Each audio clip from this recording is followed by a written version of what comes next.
board members here. We have Barbara Adams, who's our board president, Casey Massara, Corey Ryan Earl, and that's who we have here right now from the board. It's really my pleasure tonight to have Heather Murray and Mark Jackson here this evening to talk about local journalism in the age of Trump. Heather is the Associate Director of the Cornell Law School First Amendment Clinic and the Managing Attorney of its Local Journalism Project. Prior to her legal career, she worked as a journalist in local news organizations around New York State. She is also a member of the Advisory Committee of ProJourn, a pro bono initiative for journalists that is housed at the Reporters Committee for Freedom of the Press. Mark Jackson, he is the director of the Cornell Law School First Amendment Clinic,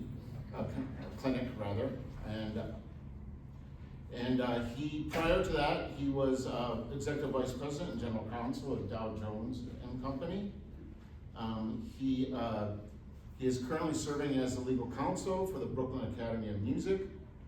Mark is also chair of the advisory board of the Miller Theater at Columbia University and serves on the board of directors at the Magnum Foundation. Welcome, Heather and Mark, thank you.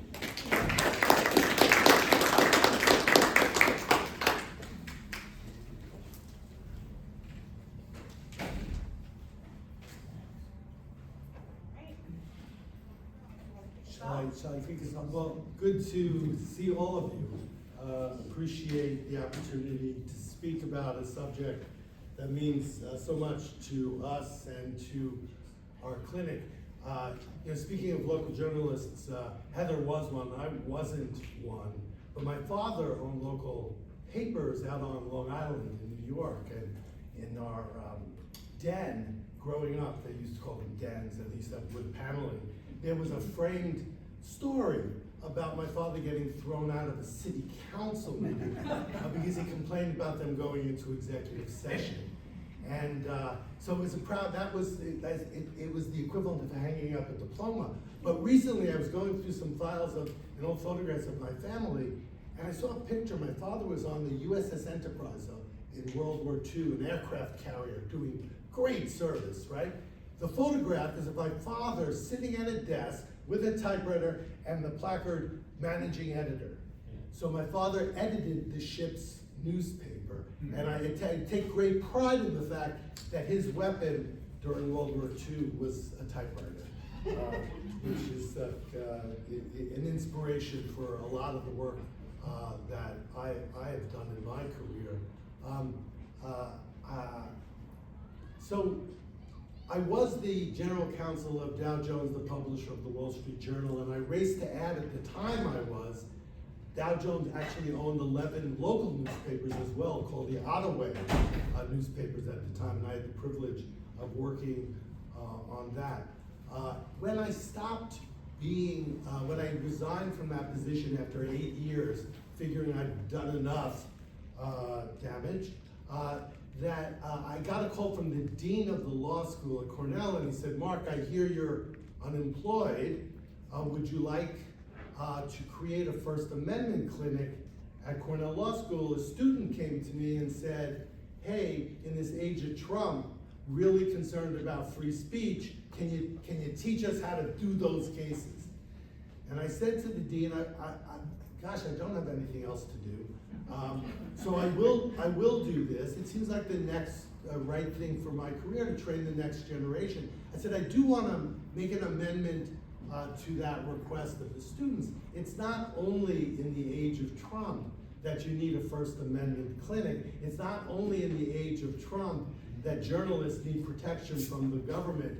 A colleague of mine famously said that Trump is the worst president for the First Amendment since Obama, who was actually not very good on free speech, free press issues. As you recall, it was his Attorney General's office that okayed surveillance of the AP's phone lines without telling them that they were doing it to obtain sources of theirs. So the point is, there's always a need for that.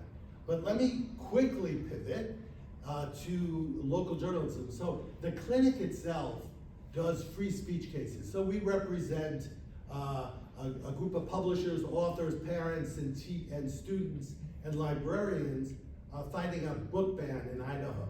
We're representing protesters in Oklahoma challenging an anti-riot statute, making it criminal to riot. And as you can imagine, what riot means is a lot of the nature of the litigation. We represent students in Michigan who were disciplined for wearing a conservative slogan, "Let's go Brandon," on their sweaters. We represented their right to speak in school. That's our free speech side. Very early on, when we hung up our clinic shingle, as it were, we lawyers call that a shingle, we started getting calls from journalists. And they started coming in sort of fast and furious, and we realized, oh, like there's a need.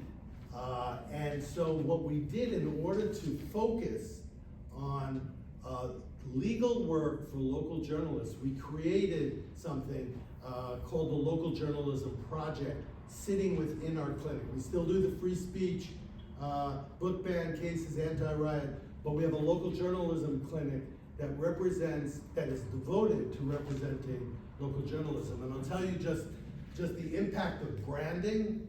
Once we called it the Local Journalism Clinic, both clients came, more journalists came, more local media came to get help, and foundations who had been supporting local journalism realized that in order to help local journalists, they also had to help lawyers do the legal work on their behalf.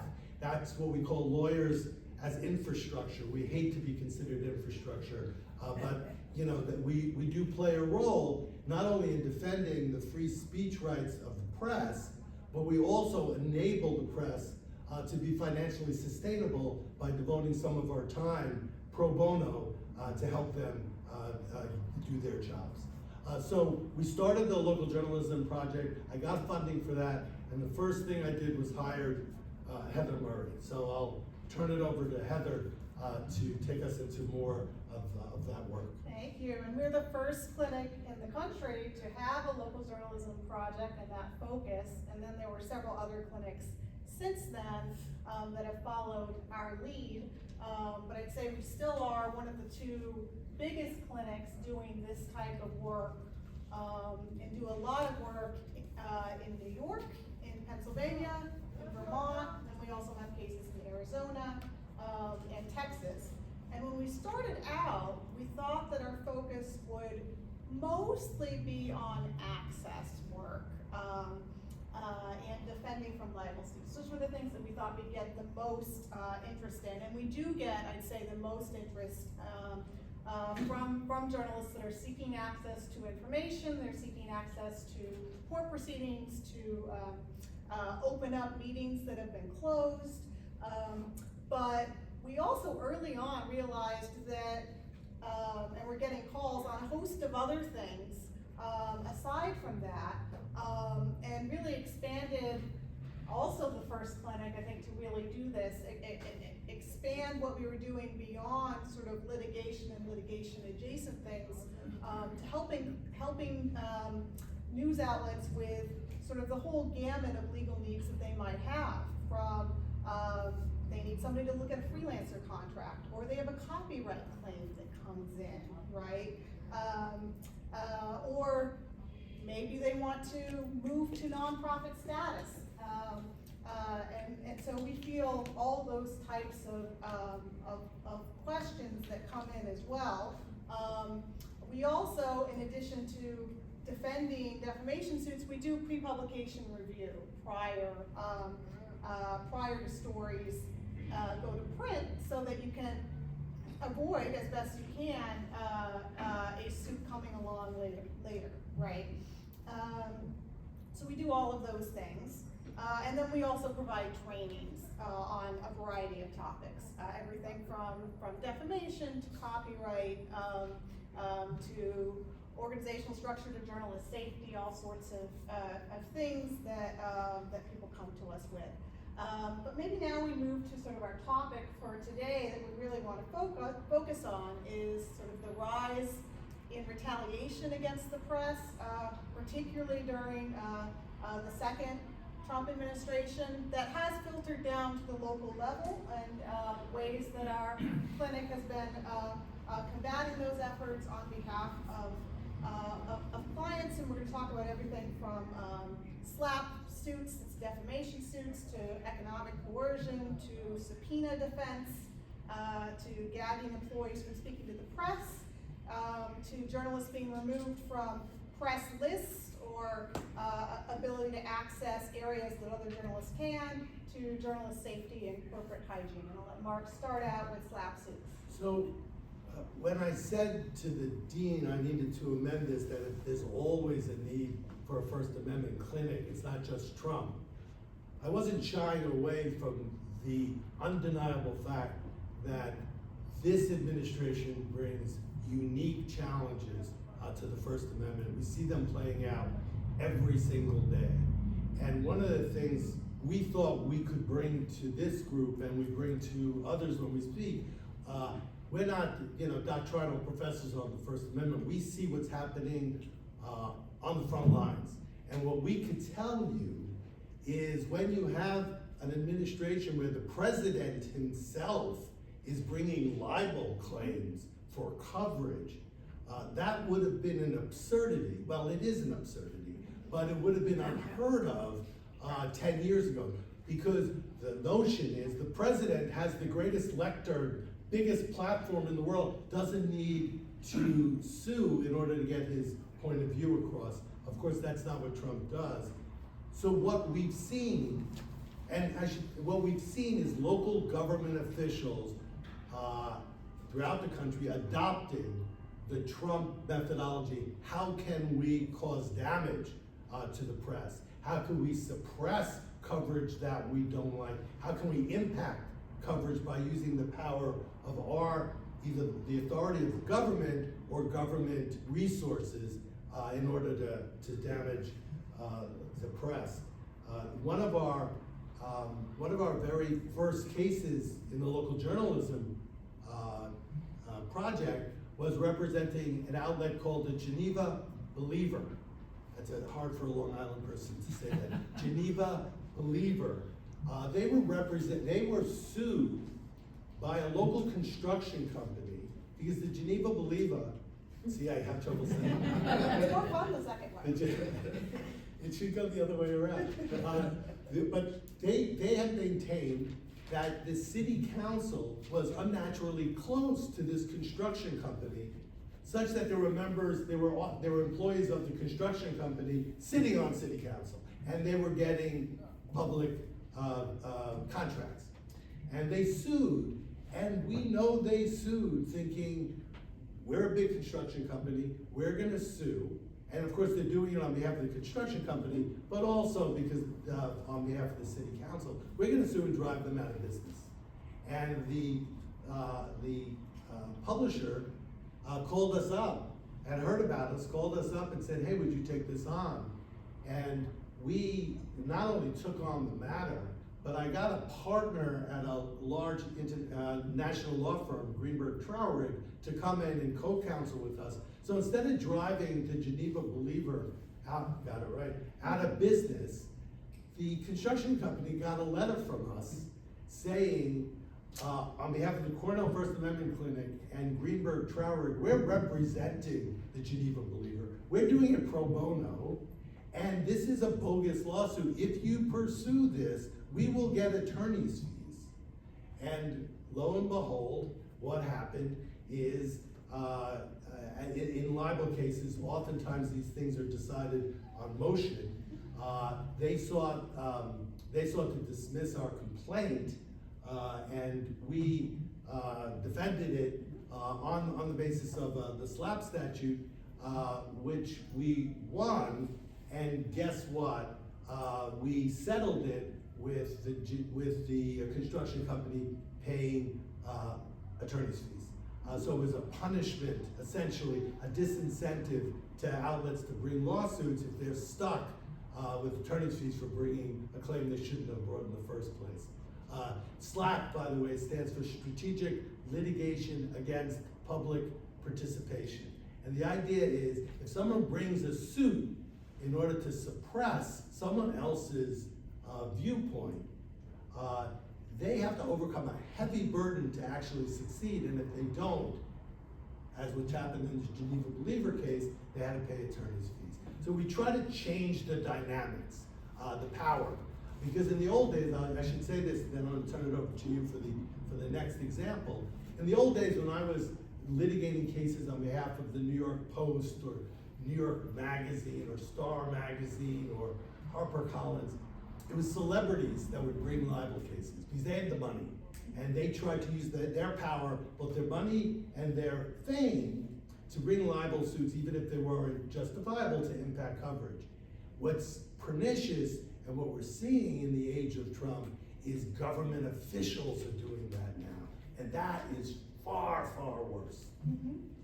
Yeah, and we also get a number of, in addition to suits that we file, we get clients who just get the threat of a suit. And right, and oftentimes when we step in and file a letter on their behalf, we can avoid a suit even being brought.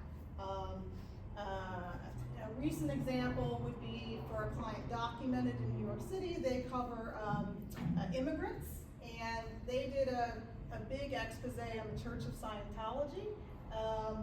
And of course, many news outlets have written about the Church of Scientology in the past, but what they did was they uncovered that the church had been bringing over thousands of workers on these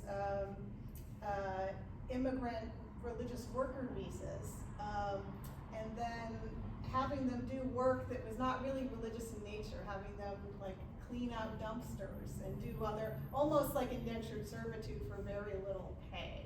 And so that was sort of the expose. And they came to us to see, because the Church of Scientology is very litigious, to review in advance for risk. And so things we were looking at, because they had some sources that were confidential, we were looking at that and looking at really each assertion that they made and whether it was fully verified.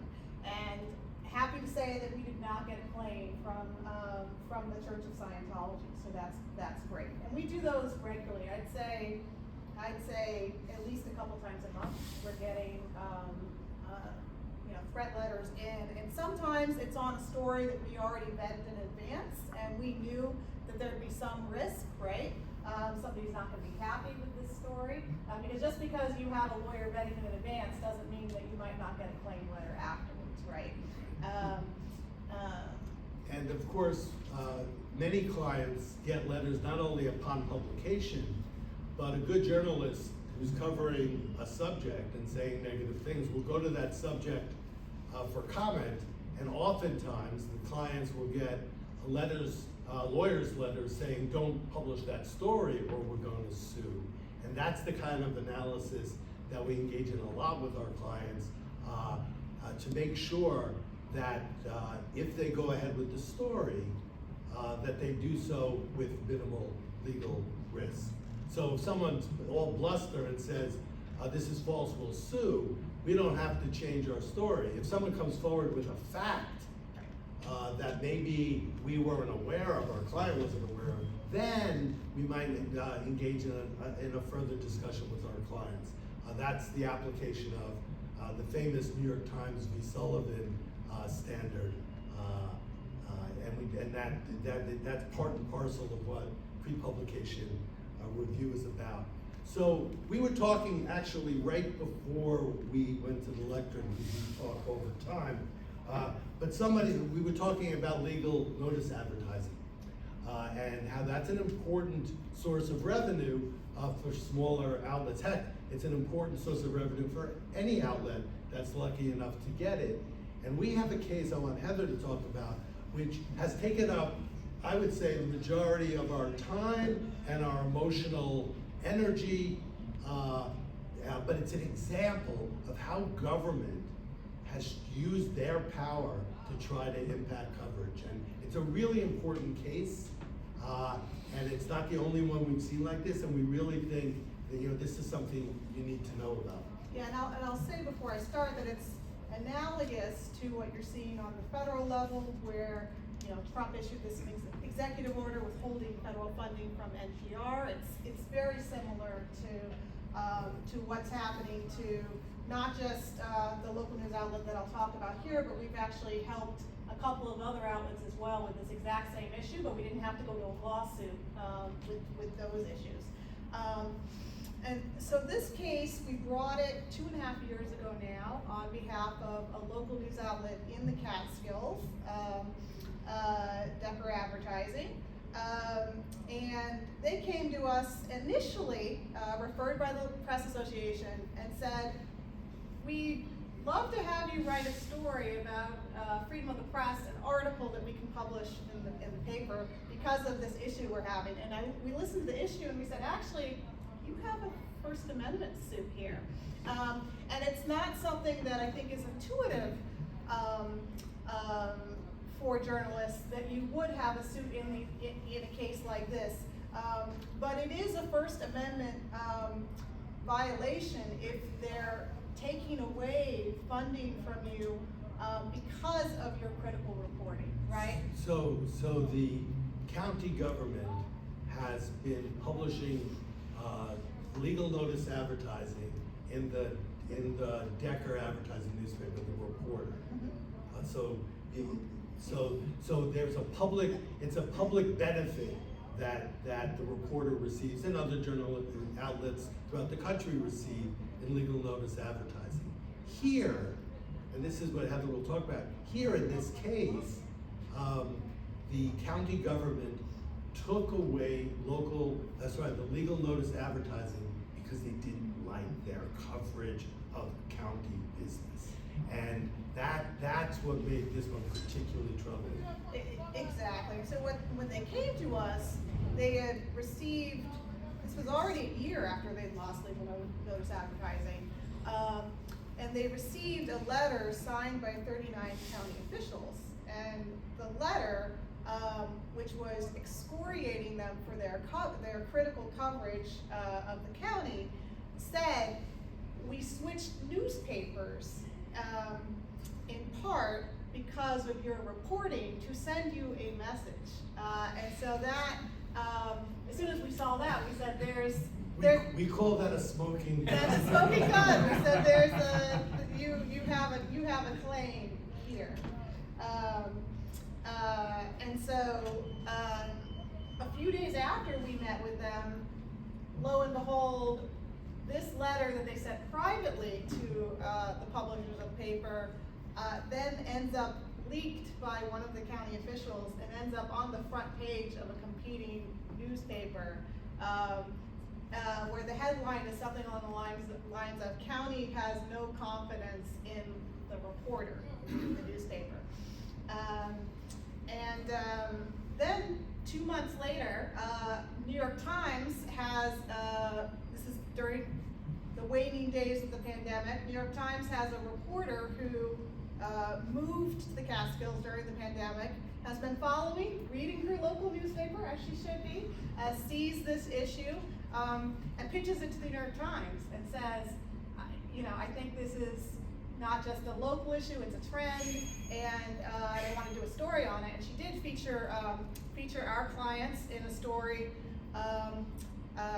titled aptly, "How Local Officials Get Revenge on Their Hometown Newspapers."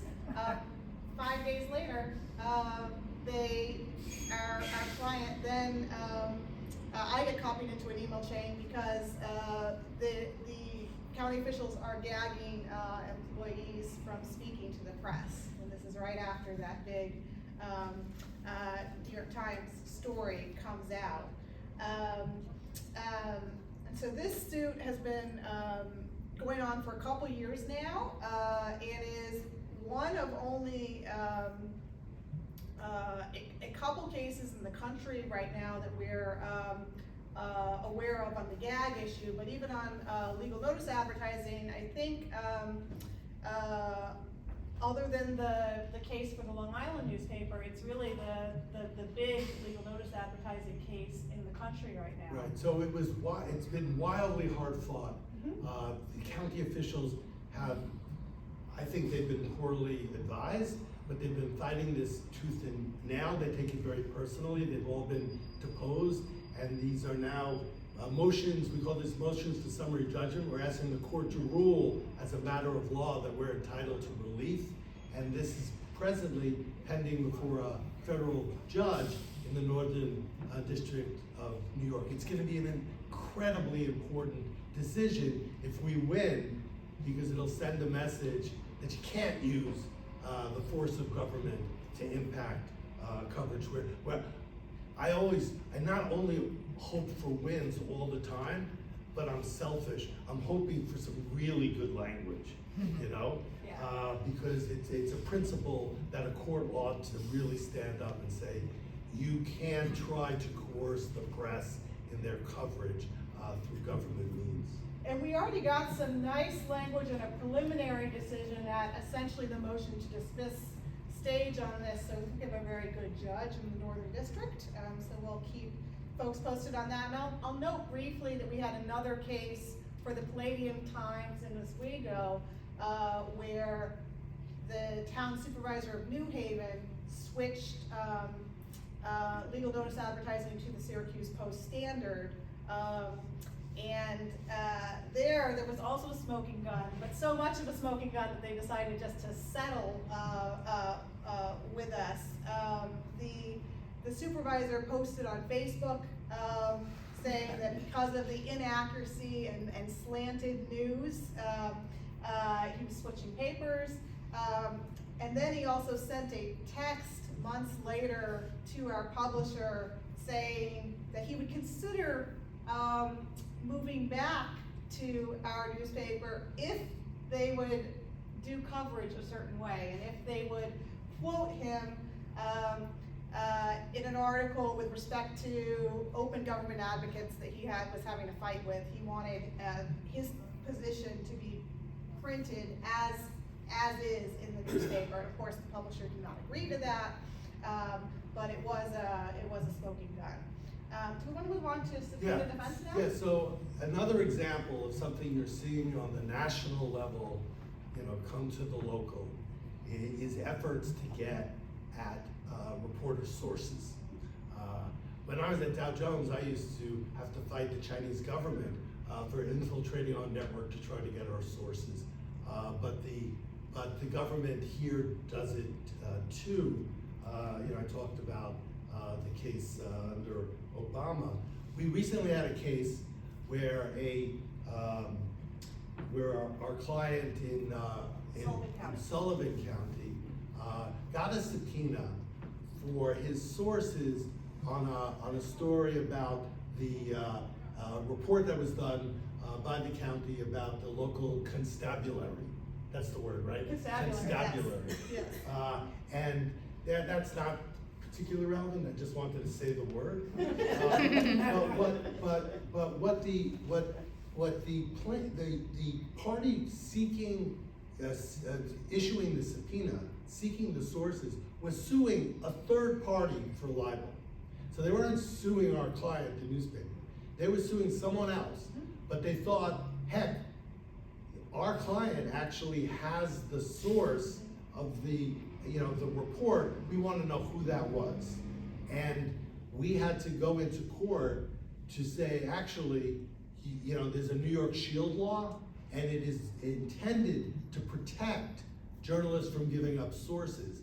And the idea is, if there's a confidential source, that is completely privileged. You can't get confidential sources.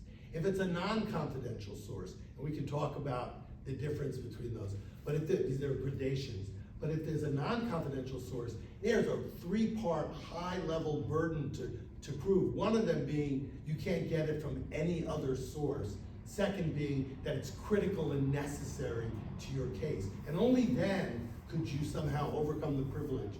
And in this case, it was clear that they couldn't meet that burden. But as courts go, being right doesn't always mean you win. So we were in Supreme Court, we made this compelling case, even more compelling than what I just said, and the court rejected it and said, yeah, you gotta reveal your sources. And Supreme Court in New York is the lowest level, oddly named. Yes. So then we had to go to the appellate. We had to go to the appellate division, and Yeah. there, the appellate division came down and said, no, this is all privilege. You don't get that. This is wrongly decided. Now, there's a couple of lessons to learn from this. One is, it's really important that the clinic can work on this stuff pro bono, because this costs a lot of money to fight in the local court, the first level court, Supreme Court, to take it to the appellate division. If someone was charging for that, a local outlet could not afford to fight, even though this is a clear violation of the First Amendment and a clear danger to journalism. The second lesson to be learned is that judges, oftentimes don't know this part of the law. They don't get that many cases like this, and they get it wrong. And it's really important to have appellate judges who understand this stuff so that we can ultimately redeem the First Amendment rights. But there's all this talk, for example, boy, am I jumping in. There's all this talk now about whether the New York Times case that I talk about should be overturned, and Supreme Court justices saying we ought to make it easier for libel cases and all of that. And while that's a threat, the bigger threat, in my view, is having judges who either don't understand the law or have an antipathy to the press such that they can interpret the law in a way that's wrong but hurts journalism. If you ask me what my greatest fear is, that's my greatest fear. Great. I'll talk a little bit, we talked about it a bit before, but I'll circle back to it on gagging employees or board members from speaking to the press. That's a big issue these days. You're seeing it on the federal level. Right after Trump came into office the second time, there were reports that the Department of Labor employees were gagged, and there were reports regularly about cracking down on leaks, including just recently a potential government-wide NDA on employees that folks are challenging now. But we see this regularly, and in addition to the case I talked about earlier, we just filed, we're in a university town, and we just filed a big case with the Reporters Committee for Freedom of the Press against certain board members of Penn State because they have one of the worst policies in the country with respect to inhibiting their dissenting board members from speaking to the press. And not just that, but also in their bylaws, they say that they have to support majority decisions and that they cannot say anything negative about any Penn State stakeholder whatsoever, which is very, very broadly defined to be students, alumni, community, faculty, staff, and any other stakeholders. Just like with Cornell, there have been some really hot button issues at Penn State recently, including the closure of a number of campuses without much notice or discussion amongst the affected communities before that happened. And so it is really critical to be able to have these discussions out in the open. And I'll say our clinic has filed there's only 4 cases like this in the country right now where you're representing journalists challenging these gags. And what's interesting about that, right, is typically when you see cases challenging gags on government employees or board members, it's the employees or the board members bringing the suit, and they usually only bring it after they've been fired for running afoul of the policy. And you can see why, because if they bring it while they're still there, they could potentially be retaliated against, right? And so, this is really an effort to make sort of a difference in advance and to sort of open up sort of speech rights on the other end of the spectrum. You have sort of freedom to speak, but you also have and this is where sort of journalists come in, the public also has the sort of right to receive information, to really understand what's going on in the community, and that's not really gonna be fully realized if your government officials are effectively gagged from even speaking to the press to begin with. So we're at the forefront of these cases, and again, as I said, there's only been 4 filed ever that we know of, and we filed 2 of them that are currently ongoing, and hoping to create good case law in that area. So let me just interrupt for 1 second to say, we have one of our newest attorney Yes. in our clinic, Adam Trigone, In the back. is here. He's working in Western Pennsylvania because the clinic with Heather and a reporters committee attorney has done a lot of work in Pennsylvania, and folks have noticed the work that we've done and the import of that work. And we said, to a foundation, if you, actually I should explain it a little further. Because it's not just that we went to a foundation and said, if you fund an attorney for us in Western Pennsylvania, that person will make a difference day 1. And by the way, Adam has. But we actually went along with a nonprofit news outlet in Pittsburgh, Public Source, and we said, here's a model for you. Nonprofit news outlet will help convene journalists in Western Pennsylvania.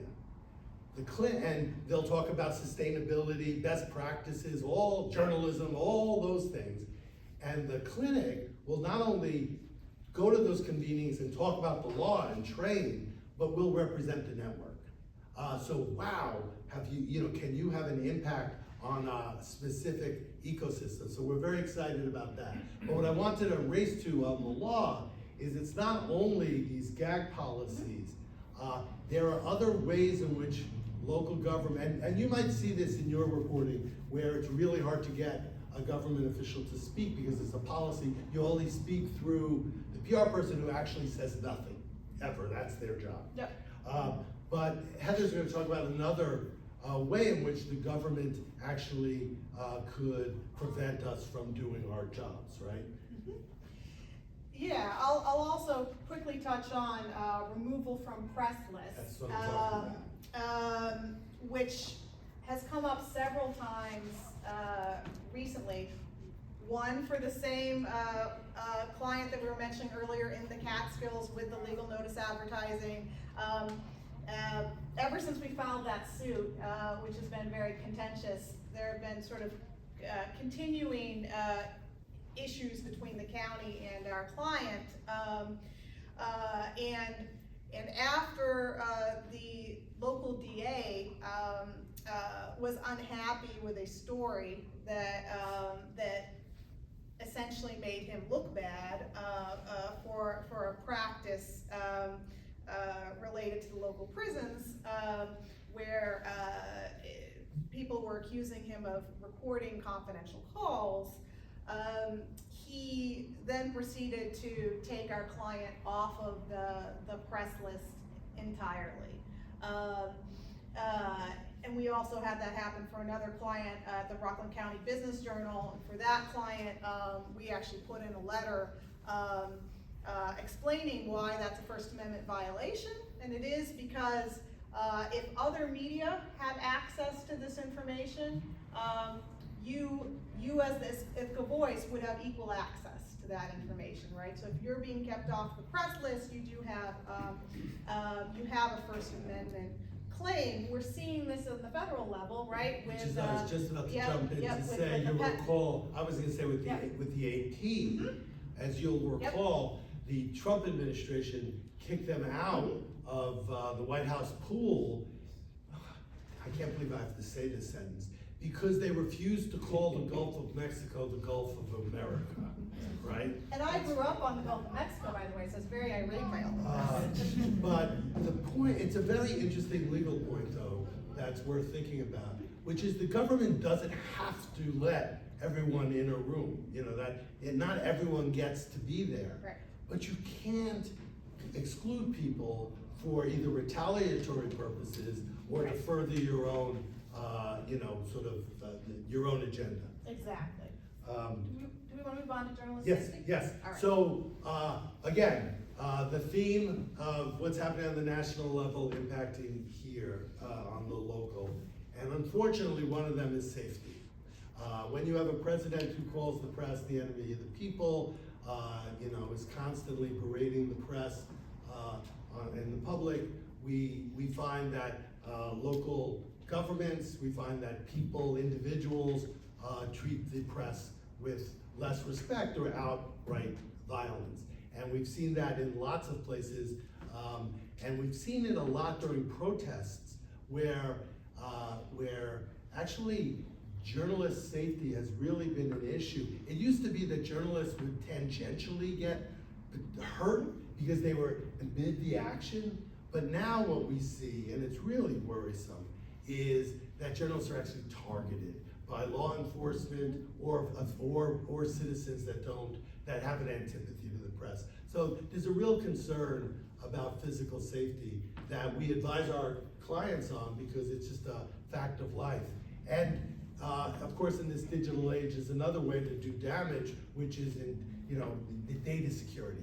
And so we're encouraging our clients all the time to take steps to ensure that they're being as secure as they can digitally.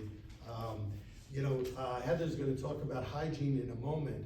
We actually sent our clients a list, and we didn't say in the age of Trump, which is the title of this, but we did say in this day and age, here are things you might want to be doing, like a corporate checklist, to ensure that you're you're being safe, but also you're inoculating yourself as much as you can from government targeting. On journal safety, I'll just add one additional thing. We've gotten a lot of requests in related to concerns about immigration status. Not surprisingly, both with journalists who aren't citizens, but also interestingly, and really I don't think we were seeing this before the second Trump administration at all, concerns even about people putting in letters to the editor and then potentially being targeted. And should they be changing their ethics policies now to allow retroactively if there's a concern about safety on behalf of someone, to retroactively anonymize their name. And that, of course, is because of, many of you may recall, Rumeza Oster from Tufts University, right, was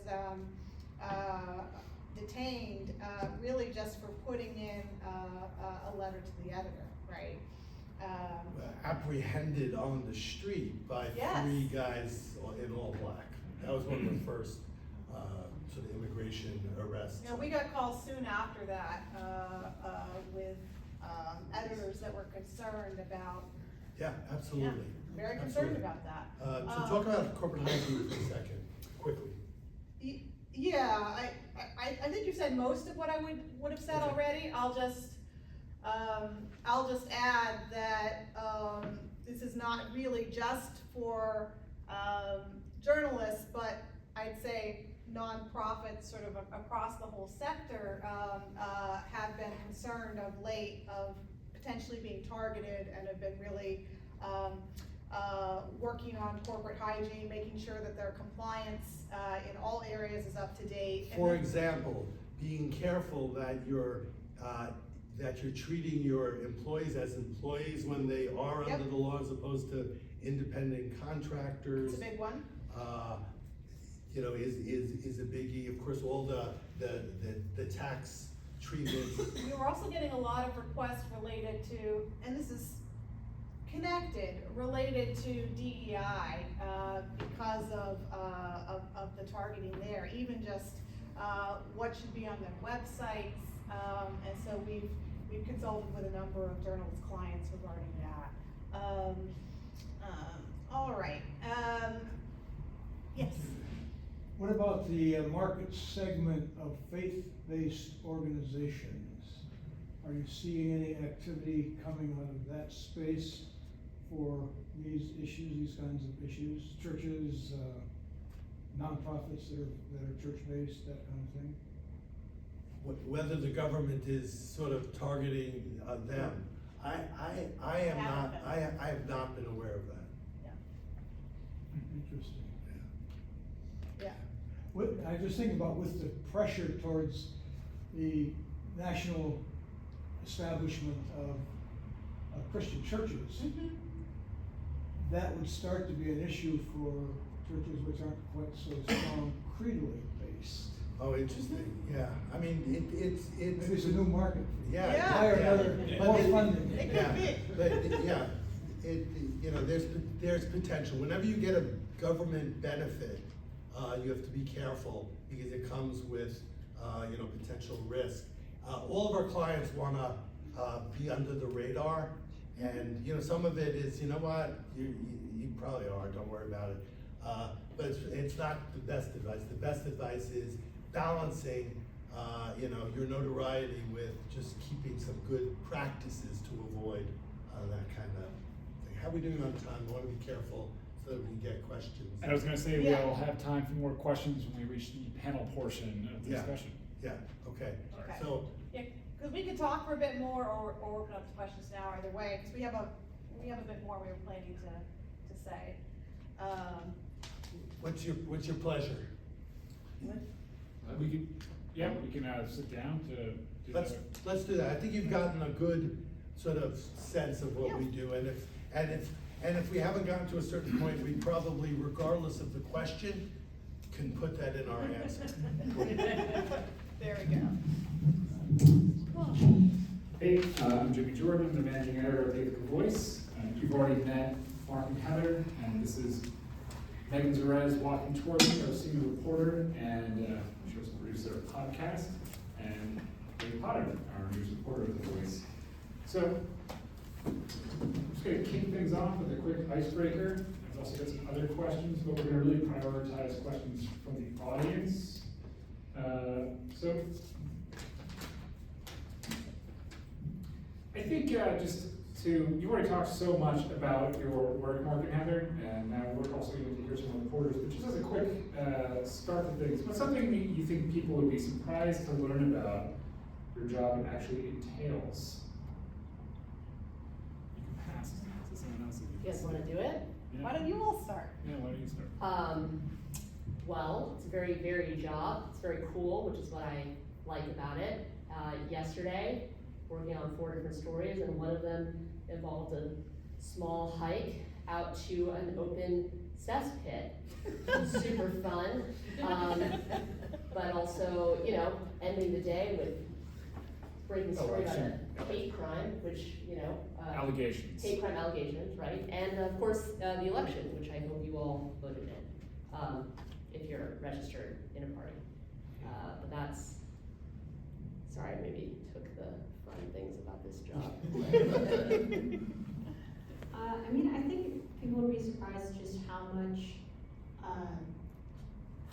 time, I don't know, Megan, you might disagree, but personally, like social media, how much time I spend monitoring, you know, what's going on in social media, and, because I think it, you know, social media doesn't always have the best reputation as, you know, reputable, but that's, you know, where everybody's talking all the time, and there's constant community conversations going on, and I think people would be surprised with how much that's the first step to finding a story, is just constantly, you know, supervising what's going on in the digital space, so. Yeah, I mean, I'd say for me, most people that don't know much about what lawyers do, I think they immediately think that here I'm a litigator and they think that I'm in court all the time. And really, most of my job is not in court. A lot of it, I'm on the phone with reporters or with editors, helping them through whatever they need that day. Or doing research and writing. Those are my 2 big things, in addition to advising students, so. Yeah, I was gonna say much the same thing, that that a lot of our work, a lot of the good work that goes on is between a lawyer and the newsroom, and a good newsroom lawyer is not saying, no, you can't do, it's, let's talk about how best to do this. And it's the kind of work that doesn't get seen, but it's actually sort of just the most critical part of our job. All right, and the floor is open to any questions. You can raise your hand. If I don't see one, I have a few that I'll just kick to the panel here, right? Hey. Here we go. I'm Gladys Rosenfield, and I'm sorry to say that I've been an outsider here and at other places all my life. I'm used to it, but I didn't expect being hit by it here. Your introduction mentioned immediately a local event that you thought everybody knew about, and you mentioned the Geneva Believer. Well, I happen to be born and raised in Geneva, Switzerland. We happened to have spent 15 happy years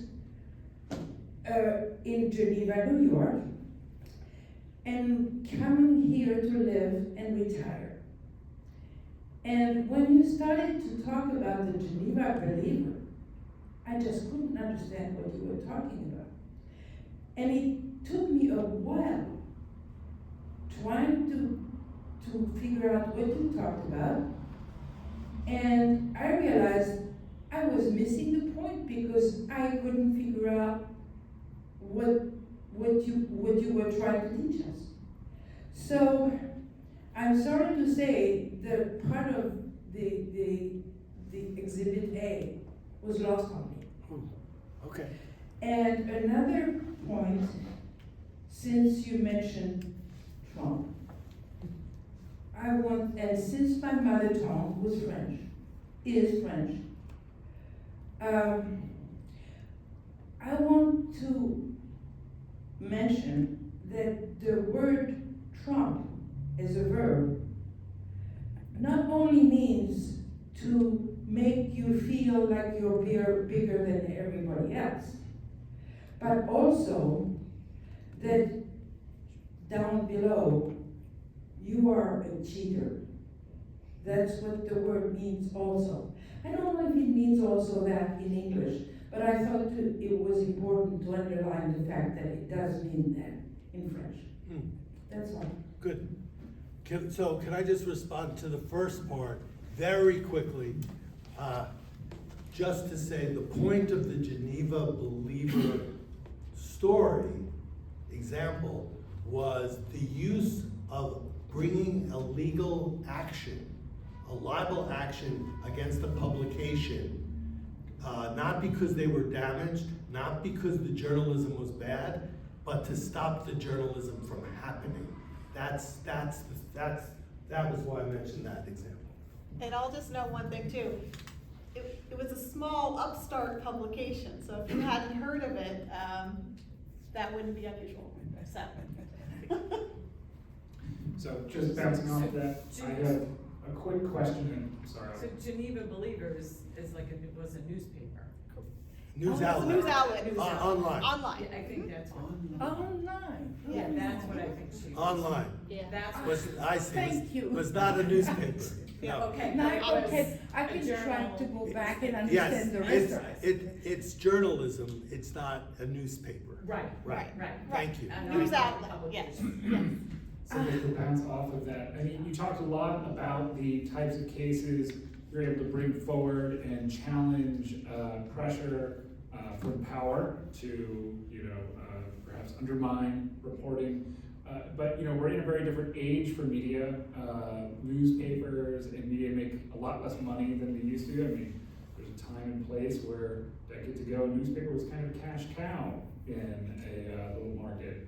And so, I think about the types of stories that might not come forward because a publisher is afraid of a lawsuit. And I'd like to hear you talk a little bit about the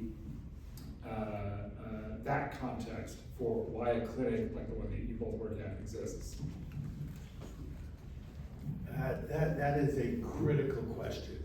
To phrase it another way, do journalists self-censor themselves because of fear of lawsuit? There was a famous example in Las Vegas where the local newspaper there had a story, a reporter had the story about Steve Wynn, one of the magnates out there, and some, you can imagine, Casino magnate, yeah. some skullduggery that he was involved in, and which no doubt was true.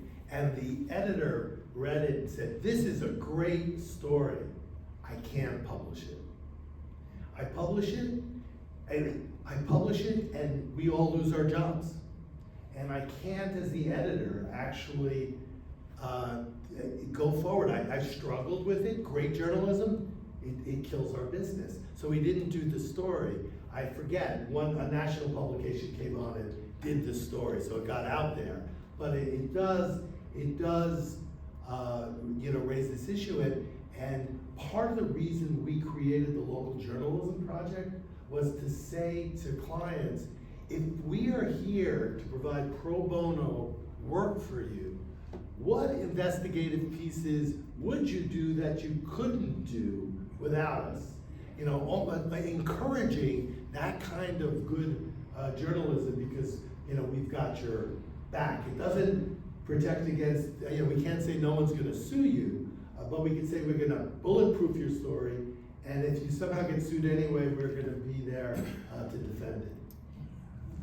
Yeah, on the one side, there's the fear that keeps people from publishing, and then on the other side that we also help with, we didn't get to talk about so much earlier, so I can talk about it now, is that they actually need help to get access to the records and information to publish.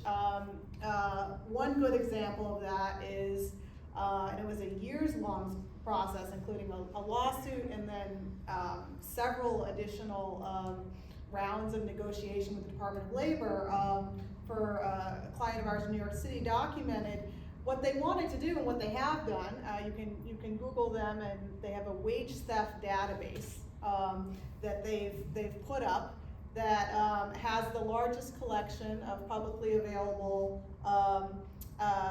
documents with respect to businesses that have committed wage theft in New York State, so that anyone can go on there, just the average consumer that wants to ensure that they are patronizing businesses that do right by their employees, right? To the immigrant that might not want to work for a company that is doing that.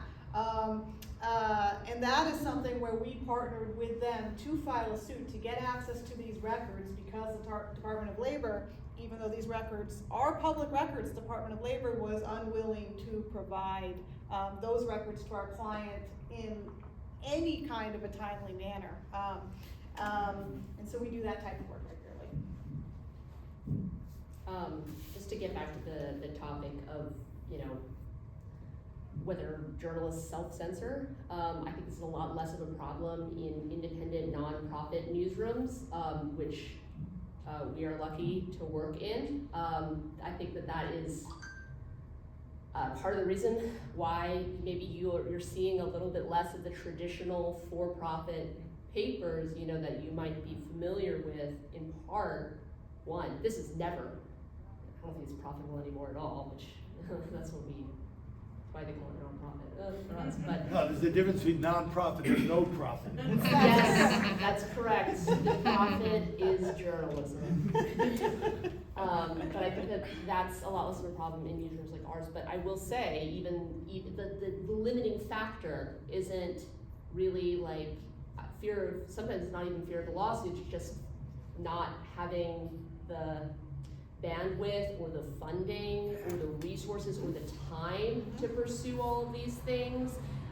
You bring up this example of Documented doing a public records request to try and find these documents. We file those all the time, and so often, they're supposed to come back within a period of time, but I've had one I've been waiting on for 4 years, and that happens all the time. And there's so many factors outside of lawsuits that you face in this industry. So, I don't know, That's a good point. yeah, there you go. Did you wanna say something, Hailea? Yeah, I mean, yeah. Yeah, so I've worked mainly in newsrooms that aren't independent, not-for-profit newsrooms, and scared journalism is a very real thing. It's something that, I've witnessed, a lot, but I did wanna agree with what you were saying, there's that, and then there's so many other factors of, just the time, and the resources, where I think those things can, take away from ensuring accountability for things, cause, my main background is in, TV, broadcast news, where you're doing, every day is a completely new day, you're not holding on to stories, and you just don't, you don't have the time to even foil things. That wasn't even something that I had really done before coming here, because there's just not, you're moving on to the next day. So I think it's scared of repercussions, as well as just those other factors of time and just needing to make deadlines. Economical pressures, almost. Yeah, absolutely, economical pressures, so. I can turn it back to the audience if anyone has a question. Yeah. You talked about government trying to suppress free press, and it became worse in this administration, but started, sometimes before. So, do you feel that we're gonna start rolling down into the hill on this control, or it's one administration fluctuation, and on historical level we'll see it as a blip and it will be okay, many years later? What's your personal view on this?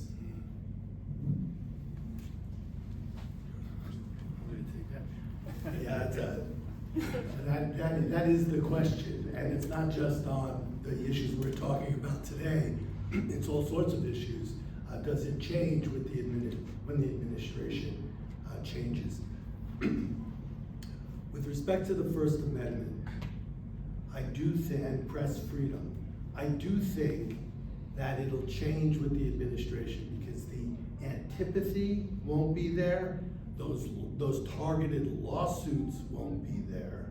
So there's that's on the plus side. So I'm optimistic.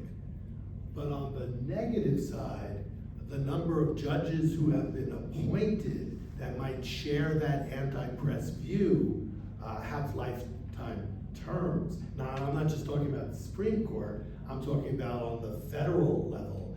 And so I worry about that.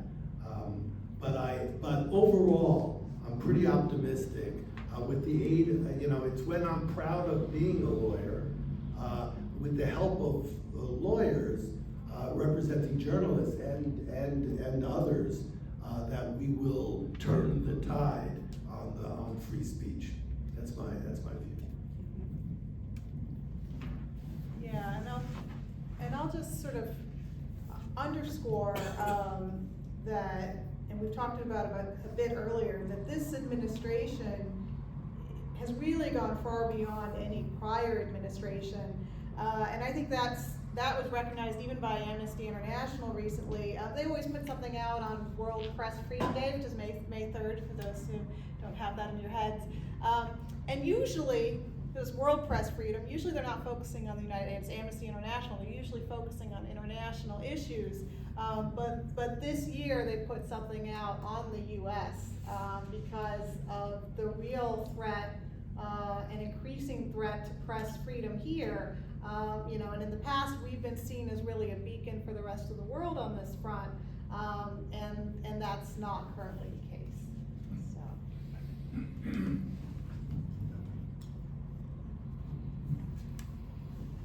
You want us to say anything, or I can? Sure. Okay, Sure. I have plenty of things to say. I think one of the things that really resonated with me that you said is that there's this pernicious sort of ramifications of what's happening at the federal level. Here in Ithaca, we just cover Tompkins County, so it's not like we're dealing with the Trump administration all the time. I've personally never been sued by them. That's, maybe I will be, I don't know. But just the lack of, having the fact that even judges, don't necessarily know what is a free speech issue. That example that you were bringing up of that case in Sullivan County where the county officials basically admitted to having like a quid pro quo, which is like, duh, like, yeah, why would you do that? But that's the sort of thing that happens here all the time. I mean, like there's a school district here, the Ithaca City School District that I cover quite frequently, where, I have been covering for a while. And, if we talk about like gags on employees, it's very hard to cover that school district because most teachers or administrators or anybody are frightened to talk to us, even if it's a softball story, that's just a feel-good story. So that's sort of, I don't know if that's the Trump administration, but these sort of things, this awareness of whether or not you can talk to the press, that has a trickle-down effect, and I guess the lack of awareness is a hindrance, I feel, to me and to, people who rely on this coverage. Let's go jump in with a quick question. So, we're talking a lot about national political dynamics, and I'm curious to know what all of you think about whether those dynamics have changed the expectations readers have of local newsrooms specifically. You can talk a lot about the New York Times or national outlets, but how do you think these national political dynamics have changed the expectations of local newsrooms? You guys want to go first? Oh, you go. You should go first, you're the journalist. If you want to, if you're, look, I'll always have things to say, so. Yes, I mean, I think with, obviously, the idea of fake news is such a big thing now, and I think because of that, there's a lot of people who, I've noticed it more over the years, who want definitiveness, and like I think what comes to mind is like, I've noticed people really don't like when you use the word allegedly anymore. Yeah, they want things to be like, this happened, so I think that's something that I really notice, like, and it's not even like, oh, I don't like, that they said allegedly or whatever, it's saying like, you're less of a journalistic publication because you're not saying things as fact, even though, things are alleged until proven, and, so I think that's come up a lot because people just want things plain, black and white, I've noticed that as more and more of an issue. Actually, I have something I want to add to that, specifically on the issue of the word allegedly getting used. Perhaps that's always been something people have taken issue with, whether something is definitive or not, or how reporters caveat and hedge and qualify the stories and the facts. But I've obviously what you're talking about. Last night Megan referenced this before, but we did a story about a pretty troubling racist comment that somebody made on a Facebook post about State Senator Leah Webb. And it's not alleged whether they made this comment or not, but what was alleged was if this is a hate crime, which is what this person was arrested for. And other outlets had previously reported on this comment. We were covering the arrest of this individual, and somebody responded in the comment section of our story, citing another story saying the comment was alleged. I suppose this other outlet hadn't actually seen the comment because it had been taken down. But it creates this interesting churn online where people begin to pull an older piece of reporting to pull in whether if something is alleged or not.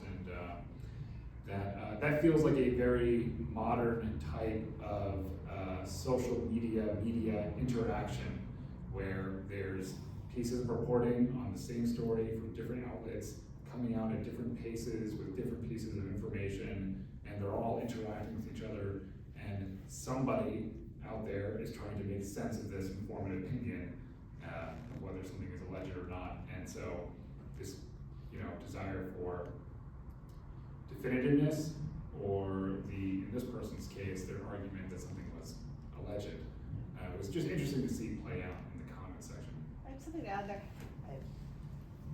So I find that fascinating, Jimmy, and I wonder if you all should do an explainer at some point on why you need to use the word. In fact, we oftentimes It's our favorite word. we oftentimes, when we're doing pre-publication review of stories, suggest that word be added, particularly in the context of, say, you're reporting on a complaint that was just filed, and it hasn't been adjudicated yet, and so every word in that complaint, right, is an allegation. It hasn't been proven true or false, and so a rookie mistake that journalists sometimes make is that they will report it out as fact, and you really only have the protection of reporting on a complaint, what's called the fair report privilege, right?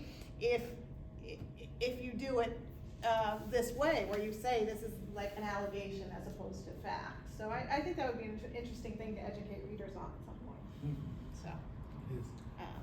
You know, one thing about the national, sort of what's happening on the national level and its impact on local, it used to be, I used to say that local journalism was sort of post-partisan, that all the vitriol was going on the national level.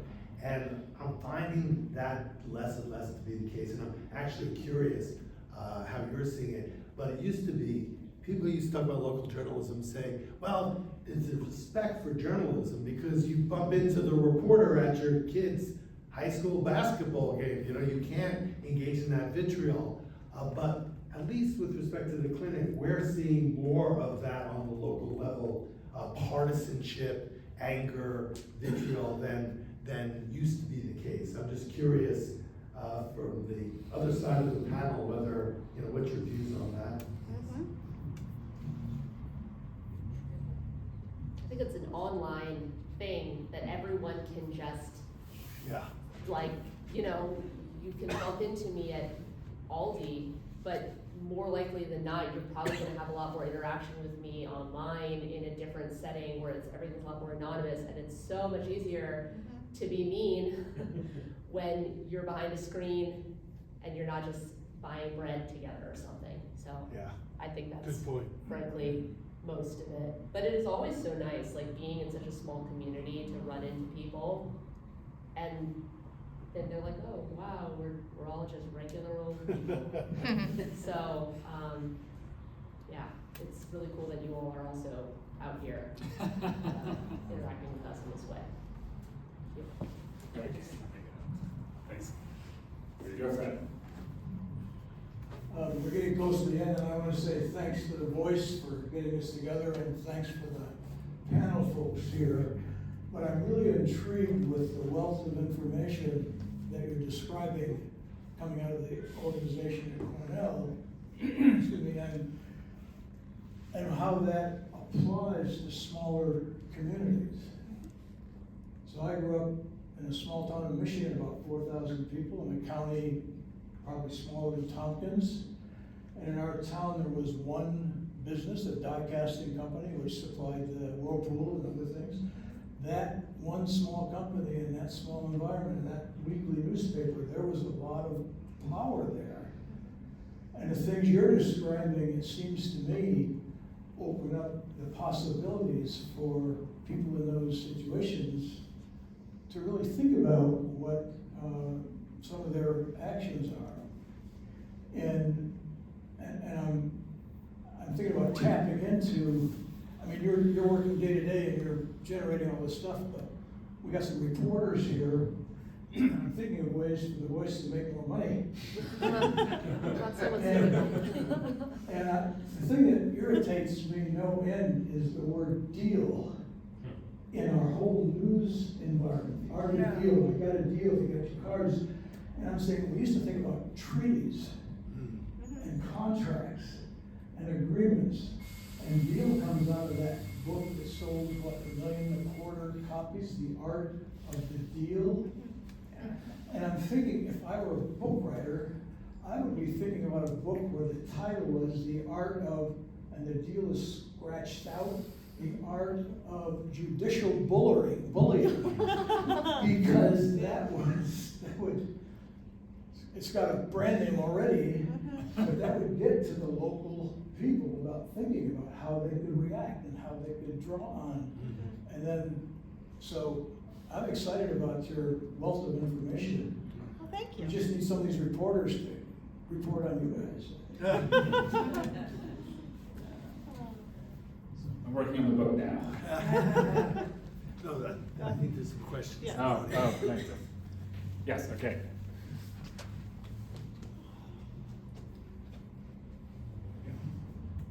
First of all, thank you very much for the very impressive and hugely important work that you all do. My question is about the legal status of doxing, which might not necessarily rise to the level of threat, but certainly involves intimidation. Can you say something about the legal status of doxing in relationship to any of the journalism cases that you're dealing with?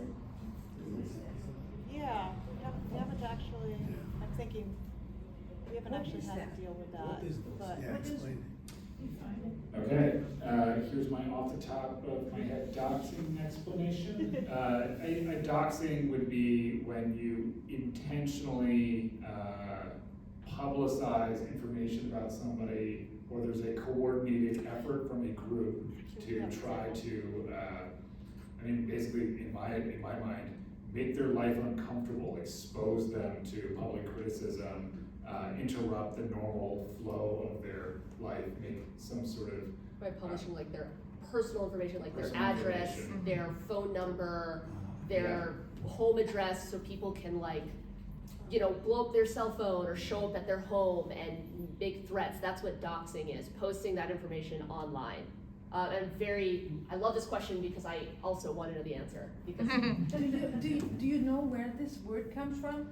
I think it's an internet age term. I don't quite know what the Oh, no etymology wonder. is. Yeah, we haven't gotten involved in a suit related to that, but I will say that we got a call from a client, last year when, JD Vance and Trump were circulating,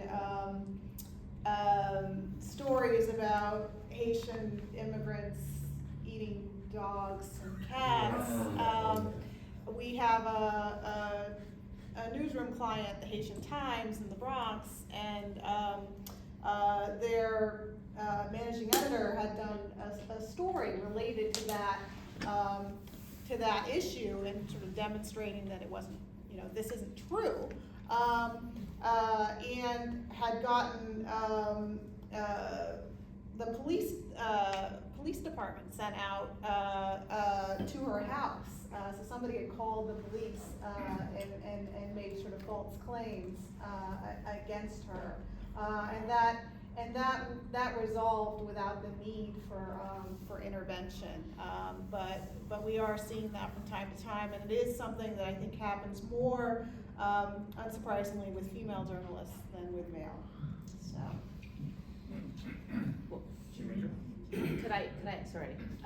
So part of the reason why I'm so curious about this is because sometimes when we write stories where we're critical of people or where somebody's done something wrong, right? I'm thinking of I know exactly what you're thinking of. yeah, I'm thinking of the story we did about the Lansing Central School District.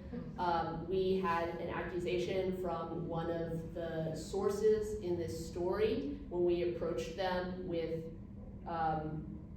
what we had found that they had, engaged in allegedly.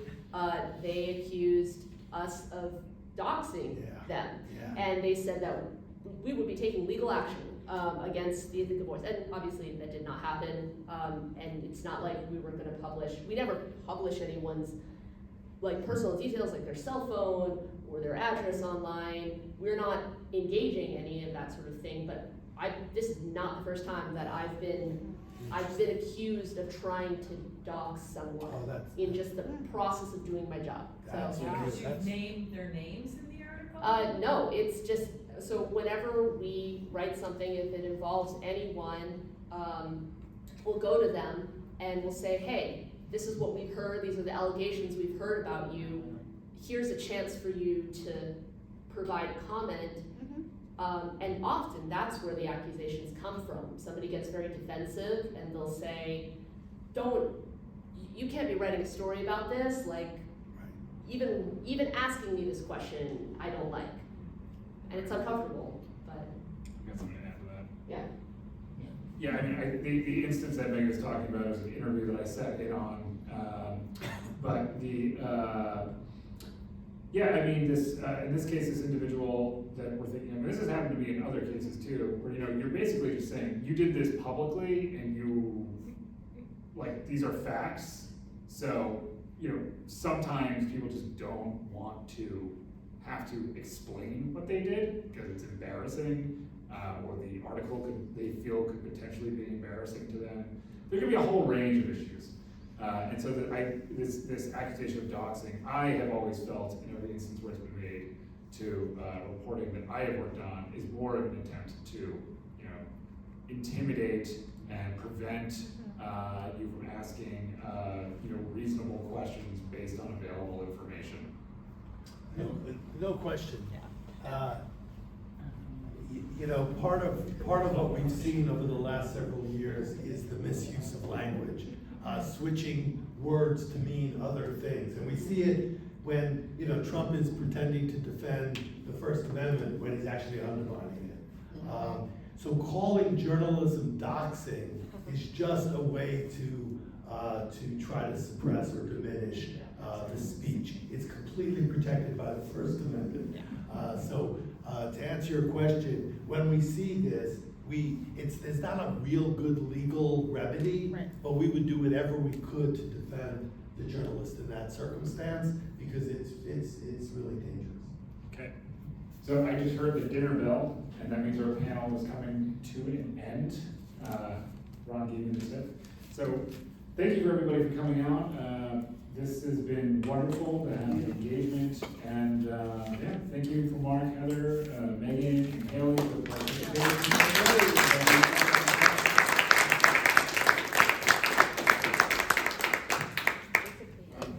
There's some food left over if you want to have.